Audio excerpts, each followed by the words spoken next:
Hello बच्चों, चलो आज एक डाउट दूर करते हैं। और डाउट क्या है कि हमारे पास mutually exclusive and independent events, इनमें क्या डिफरेंस है। तो शुरू करते हैं बच्चों। देखो, mutually exclusive means A and B जो इवेंट्स हैं, इन दोनों में कुछ भी कॉमन नहीं होगा, नो कॉमन नहीं होगा, then A intersection B will be phi. So let us see with an example. if you toss two coins, okay, अगर आप दो कॉइन को टॉस करते हो और एक इवेंट मैं ले लेता हूँ, head on first coin, B with the event head on second coin, done. तो आप मुझे बताओ बच्चों, इस एग्जाम्पल में सैम्पल स्पेस क्या बना।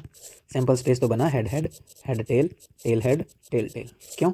Because we have tossed how many coins, 2 coins. So एक और चीज़ आप मुझे बताओ कि ए का सेट क्या बनेगा। Head on first coin, how many elements, head head, head tail, head head and head tell.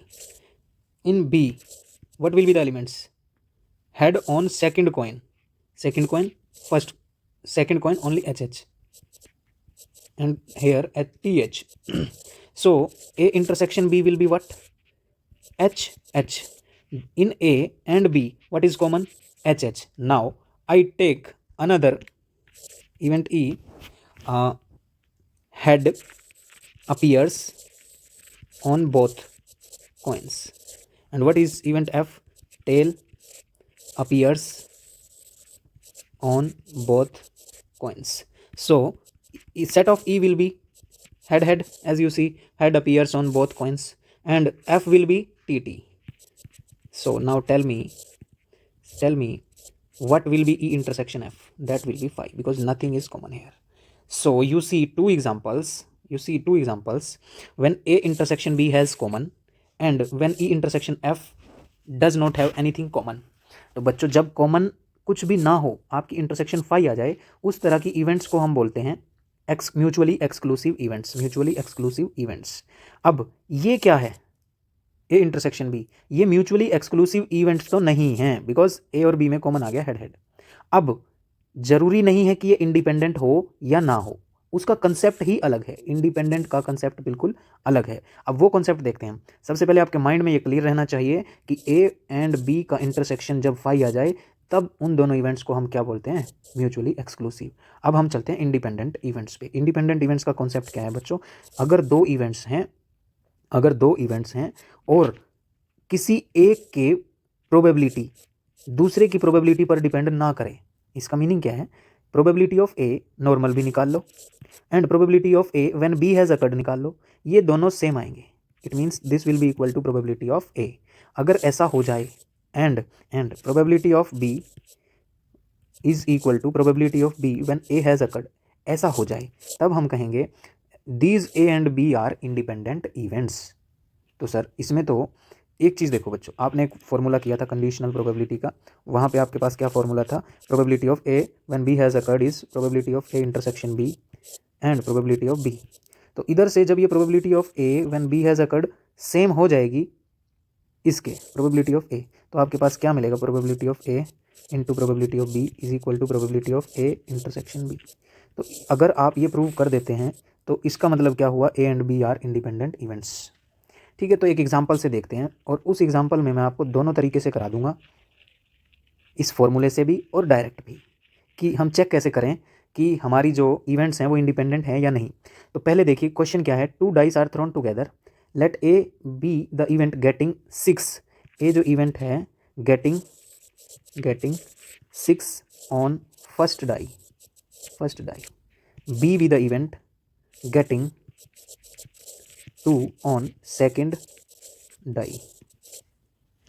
तो अब मुझे बताओ आप, ए के सेट में क्या क्या एलिमेंट्स आएंगे? Getting 6 on the first die, तो ये आएंगे 6 1, 6 2, 6 3, 6 4, 6 5 एंड 6 6। आई थिंक ये आपको क्लियर है ना? सैम्पल स्पेस आपको मालूम है ना? सैम्पल स्पेस में वो सारे पेयर आ जाएंगे 1 1 1 2, ऐसे अप टू 1 6, इसी तरीके से 2 1 2 2 like this, and total 36 elements होंगे। तो बी में क्या आएगा? बी बोला 2 ऑन सेकेंड आई, तो लिख लो इसका भी। एक तो 1 2 आ जाएगा, सेकंड आई 2 2 आ जाएगा, और 3 2 आ जाएगा, 4 2 आएगा, 5 2 आएगा एंड 6 2 आएगा। अब आपके पास ए और बी आ चुके हैं।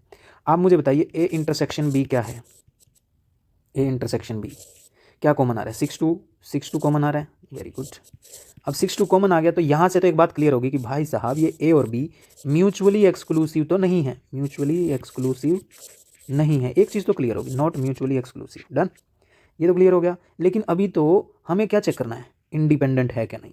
तो देखो म्यूचुअली एक्सक्लूसिव के लिए सिर्फ क्या चेक किया हमने, ए और बी का इंटरसेक्शन, लेकिन इंडिपेंडेंट के लिए क्या चेक करेंगे हम, अभी देखते हैं। हम चेक करेंगे क्या ए इंटरसेक्शन बी इक्वल आ जाता है probability of A multiply probability of B, ये चेक करना है। तो प्यारे बच्चों मुझे बताओ प्रोबेबिलिटी ऑफ ए क्या होगी। प्रोबेबिलिटी ऑफ ए, आपके पास ए में कितने एलिमेंट्स हैं, 6, तो 6 बाय टोटल एलिमेंट्स हैं 36। और प्रोबेबिलिटी ऑफ बी क्या होगी, ये भी 6 एलिमेंट्स हैं, तो 6 बाय 36। Okay done. अब मुझे बताओ probability of A intersection B क्या होगी। इंटरसेक्शन में कितना एलिमेंट है, 1, और टोटल है 36। अब चेक करो product of probability of A and probability of B किसके इक्वल आ रहा है, 6 बाय 36 मल्टीप्लाई 6 बाय 36, कितना आ गया, 1 बाय 36। एंड चेक करो कि ए इंटरसेक्शन बी का प्रोबेबिलिटी क्या इक्वल आ रहा है ना प्रोडक्ट की प्रोबेबिलिटी के। ये देखो ए की प्रोबेबिलिटी का प्रोडक्ट विद बी की प्रोबेबिलिटी कितना आया, 1 बाय 36, और इक्वल आ गया probability of A intersection B, done. It means this implies A and B are independent events. ठीक है, इसको एक तरीके से और देखते हैं अभी इसी एग्जाम्पल को। ठीक है, ये हो गया, आपने नोट कर लिया। एक तरीके से और देखते हैं कैसे। आपके पास ए और बी है, आपने प्रोबेबिलिटी ऑफ ए देख ली, उसको लिखा रहने देते हैं, प्रोबेबिलिटी ऑफ ए को, प्रोबेबिलिटी ऑफ ए बी लिखा रहने देते हैं। मैं कहता हूँ अभी कंडीशनल प्रोबेबिलिटी निकालो। Probability of A when B has occurred, वो क्या होगी, probability of A intersection B divide by probability of B. Check करो, ए इंटरसेक्शन बी का प्रोबेबिलिटी क्या था, 1 बाय 36, और प्रोबेबिलिटी ऑफ बी क्या है, 6 बाय 36। तो 36 कैंसिल, कितना आ गया, 1 बाय 6। अब मुझे बताओ ये probability of A when B has occurred आपने निकाल ली, कितना आया, 1 बाय 6, और प्रोबेबिलिटी ऑफ ए कितना है, ये चेक करो इधर, 1 बाय 6 है ये भी। तो इसका मतलब भाई साहब जब बी हो गया या बी ना हुआ तो उस ए की प्रोबेबिलिटी पर कोई फर्क नहीं पड़ रहा, सेम आ रही है बिल्कुल। तो जब ऐसा हो और बी की प्रोबेबिलिटी पे भी कोई फर्क ना पड़े, जैसे probability of B when A has occurred, ये भी सेम आनी चाहिए। Probability of A 1 by 36, A की प्रोबेबिलिटी भी क्या है, 6 बाय 36, तो ये भी कितना आ गया, 1 बाय 6। और किसके इक्वल है, प्रोबेबिलिटी ऑफ बी।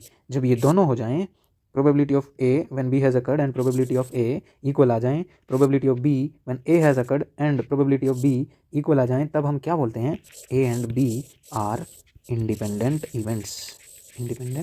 इवेंट्स। अब मुझे कमेंट करके बता दो भाई साहब कि समझ में आया या नहीं आया, कमेंट करके बताओ जल्दी से। ठीक है, और कोई डाउट हो तो वो भी बताना, वो भी क्लियर करेंगे आपका, डन। चलो थैंक यू।